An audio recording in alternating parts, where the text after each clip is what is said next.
Various theories and models have been developed to classify female sex offenders, even though they are limited due to the prevalence of proposals.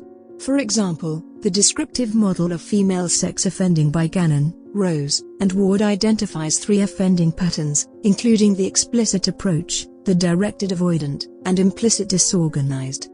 Female sex offenders under the explicit approach plan their behaviors, experience little coercion, and report a positive outcome from the crime. Directed avoidant women do not plan their offenses, experience high coercion, and often regret the crime outcomes. Implicit disorganized sexual offenses are highly impulsive, and the crime outcomes could be positive or damaging to the offender.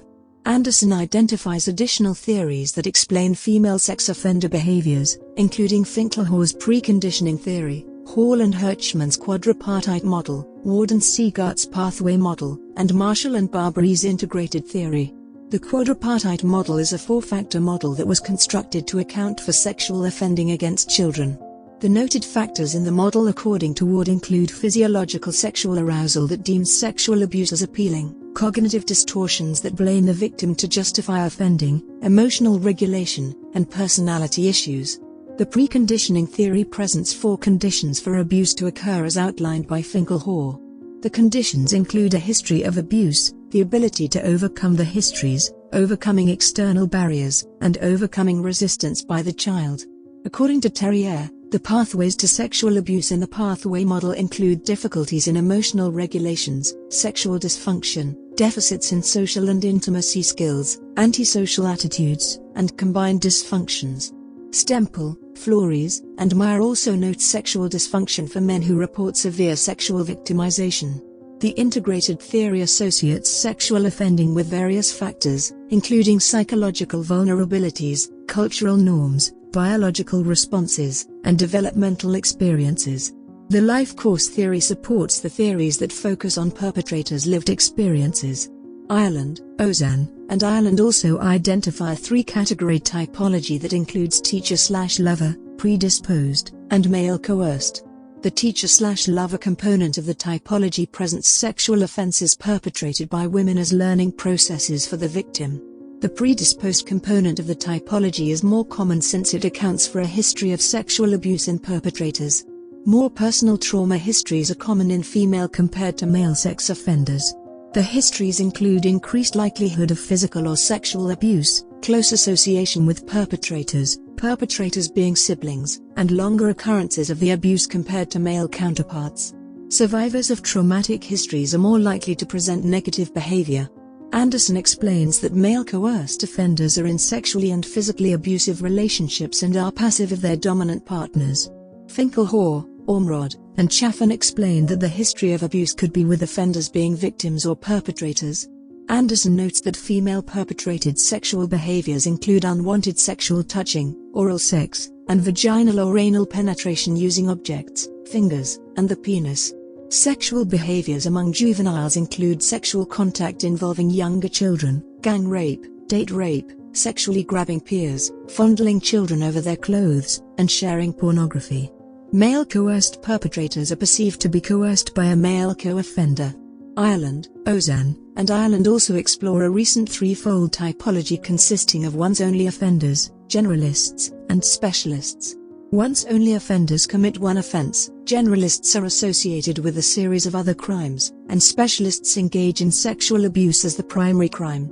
The development of typologies sheds light on various elements of abuse, such as the contribution of child abuse history on sexually offending as an adult. Ozan and Ireland also identify 3 offending patterns: the primary child exploiter, the contact sex offender, and the exploiter contact sex offender, which offer different approaches to discussing sex offending.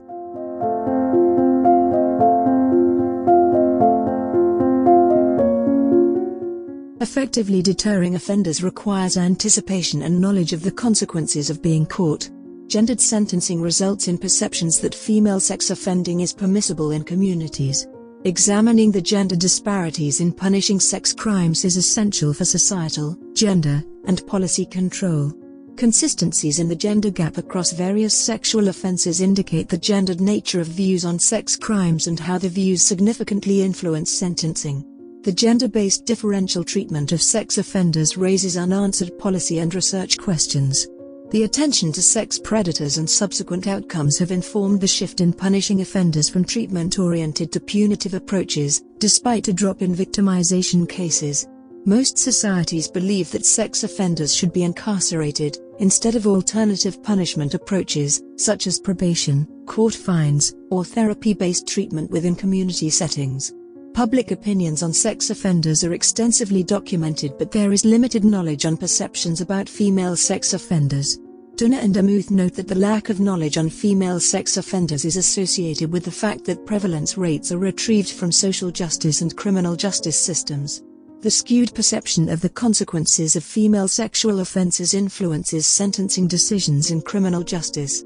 Public perceptions often inform the formulation of policies, which is the same for sex offender regulations.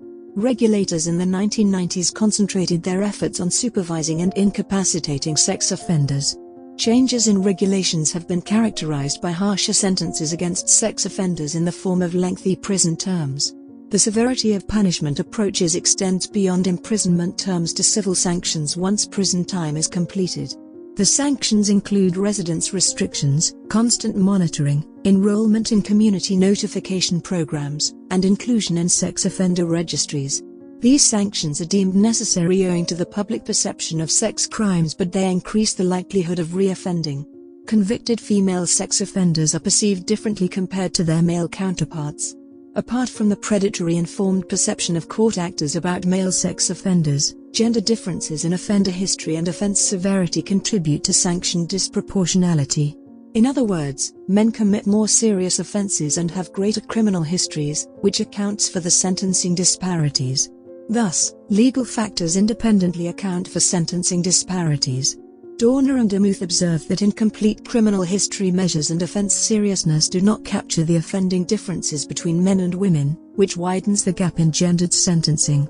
This observation warrants the use of robust measures in addressing the gap in gendered sentencing. Ireland, Ozan, and Ireland note that female sex offenders are more versatile, but their histories are not documented appropriately. This notion is supported by the fact that female sex offenders are more likely to reoffend due to poor rehabilitation approaches. Additional aggravating factors include premeditation, abuse of trust, harmful outcomes, damage, loss, violence, and threats. Demiris and colleagues report that child victimization by parents informs increased focus on the abuse of parental trust as compared to gendered responsibility. Factors such as pre-sentence recommendations and offender history mediate the effect of gender on sentencing. Controlling all the variables that inform the disparities in sentencing still results in gendered sentencing. Variables, including criminal history, are also gendered based on the theoretical foundations that explain why men are more likely to be criminals compared to women. Legally relevant factors such as offender history and case-based factors are used in sentencing men, while extra-legal factors such as gender are considered in sentencing female offenders. Dorner and Demuth observe that, similar to race, gender is also an extra-legal factor. There are instances in which women are sentenced more harshly than men, including juvenile cases. Embry and Lyons note that juvenile girls are more likely to receive out-of-home sentences. However, the sentences are geared towards protecting girls from future delinquency and abusive homes. The examination of sexual offenses primarily focuses on male offenders because of the limited availability of information on female sex offenders. The shortcomings of sentencing literature are associated with minimal control over relevant legal factors, including criminal history and the seriousness of offenses, and over-reliance on non-representative samples including forensic and clinical samples. Dorner and Demuth postulate that gender is not a fixed variable, but rather it influences sentencing patterns in criminal proceedings. Multivariate analyses that control various variables weaken the effects of sex in sentencing, but the effects are still persistent. The perception of female sex offenders as less dangerous informs differences in offending patterns and courts' decisions. Criminal offending by females is psychologized or medicalized, which reduces the perceived severity of outcomes. A study by Shields and Cochrane revealed that women significantly perpetrate sexual offenses in similar severity as their male counterparts. The frequency of convictions is similar, but sanctioning outcomes are different. The study also uncovered that female sex offenders were less likely to be imprisoned and got shorter sentences. Stempel and Meyer support Shields and Cochrane's revelation by noting that the prevalence of male sexual victimization is similar to that of women after completing a series of surveys over a year. Stempel, Flores, and Meyer observed that factors associated with minimizing the seriousness of male sexual victimization include sampling bias, traditional sexual victimization definitions, and gender stereotypes. Dunner and DeMuth observed that male defendants were 14% or 2.5 times more likely to be incarcerated compared to female defendants at the turn of the century, even after controlling all the legally relevant factors. Male defendants' likelihood of being incarcerated had risen to 42% as of 2010. Professor Starr observes that gendered sentencing favors women with length disparities averaging over 63%. Female offenders are likelier to avoid charges and overall conviction. Female arrestees are also likely to avoid incarceration upon conviction. Professor Starr notes that previous studies that estimate disparities associated with gendered sentencing find small gaps because they ignore the effects of sentencing fact-finding, plea bargaining, and the role of charging on incarceration levels. Professor Starr avoids problems in the existing literature by associating sentencing disparities with the earlier stages of criminal proceedings. The limited likelihood of incarceration is similar for women involved in drug and property offenses. The findings on gender differences remained consistent across the severity and type of offense, which are common confounding factors in related studies. Particularly, there are significant differences in sentencing violent and non-violent offenders owing to the gravity of the resultant crimes.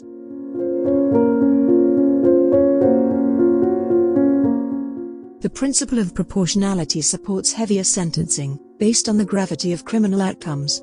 A study conducted by Sandler and Freeman revealed limited gender differences in sex offender convictions. However, the differences were significant in incarceration where females were less likely to be incarcerated.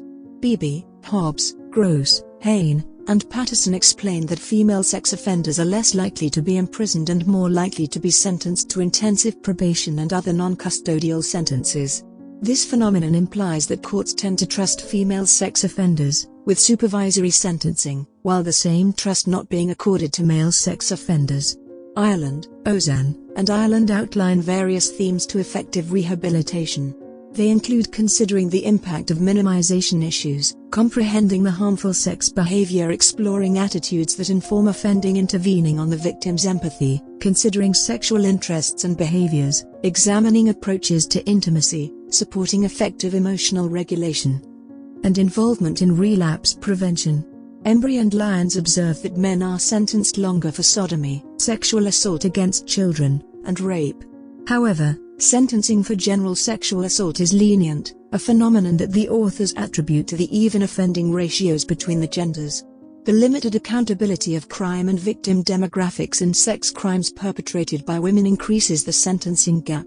Embry and Lyons document studies in which the attribution-based frameworks and the chivalry hypothesis do not impact some extra-legal factors such as the presence of a dependent child. Only women who commit prolonged violent sex crimes receive prison sentences that are equal to their male counterparts. The evil woman hypothesis paints violent sex offenders through absolute cognitive dissonance, which informs equal or greater sentencing compared to their male counterparts. Mitigating factors are rarely referenced in cases where female sex offenders are violent.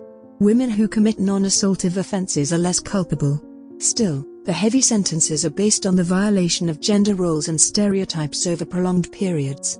Damiris and colleagues observe that disparities in sentencing minimize the willingness of victims to report offenses owing to the perception that nothing much will be done, despite the trauma and shame. Shields and Cochrane maintain that male perpetrators of sex crimes are imprisoned for longer, which is the most severe sanction. The attribution theory suggests that extra-legal elements, including gender, family, responsibilities, having children, and education, significantly influence sentencing outcomes. Having minimal education increases the incarceration odds for male offenders, while a previous criminal history results in more female incarceration than male.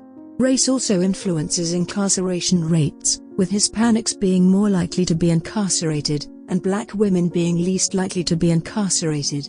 Black males receive the greatest sentences, while Black females receive the most lenient sentences, according to Dunner and DeMuth.